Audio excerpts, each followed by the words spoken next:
আজকে একটি মজাদার মাছ ভুনা করব। দেখবেন না কি মাছ ভুনা করি। আসসালামু আলাইকুম।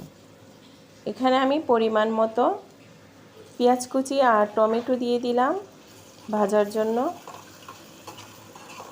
তেলটা গরম হয়ে যাওয়ার পরে আমি এগুলো দিয়ে দিলাম। আর এখন ভালো করে একটু ভেজে নিব। টমেটোটা দিলে মাছটাও খেতে ভালো লাগবে। যদি হয় সামুদ্রিক মাছ, কী মাছ ভুনা করছি আপনাদেরকে অবশ্যই দেখাবো। আর এখানে আমি পরিমাণ মতো পেঁয়াজ বাটা, মরিচ বাটা, হলুদ বাটা দিয়ে দিলাম সাথে। এখন মশলাটাকে ভালো করে কষিয়ে নিব। একটু পানি দিয়ে দিব।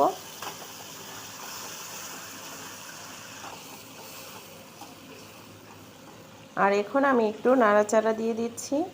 মশলাটা একসঙ্গে কষানো হবে। আর আমি লবণটা আগেই দিয়ে দিয়েছি। আর এই দেখেন মাছ, এটা কি মাছ বলেন তো? মজাদার পোয়া মাছ।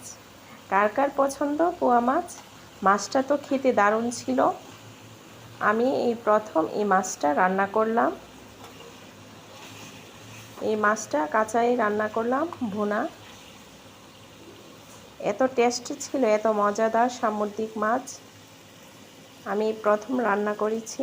খেতেও দারুণ হয়েছে।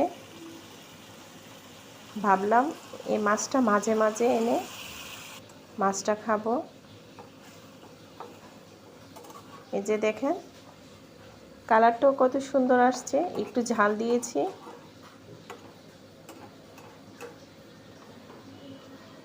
কে কে এই মাছটা খেয়েছেন অবশ্যই একটু কমেন্ট করে জানাবেন। আমার এই মাছটা রান্না করাটা ঠিক ছিল কি না কমেন্ট করে অবশ্যই একটু জানাবেন। মাছটা খেতে দারুণ হয়েছে। এত মজার সামুদ্রিক মাছ, বিশেষ করে এই মাছটা খেতে অনেক সুস্বাদু।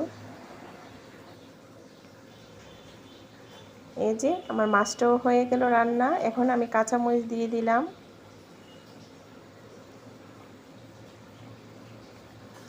আর লবণ কিন্তু আমি প্রথমেই দিয়ে দিয়েছি, তাই লবণটা আমি দেখাতে পারি না।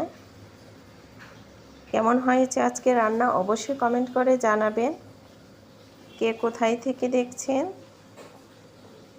আজকের এই মাছ ভুনাটা আমার কীরকম হয়েছে। এই যে আমার ফাইনাল লুক। মাছের কালারটা দেখেন। মাছটা অনেক অনেক সুস্বাদু ছিল। গরম ভাতের সাথে খেয়ে দারুণ লাগছিল। সবাই ভালো থাকবেন। আল্লাহ হাফেজ।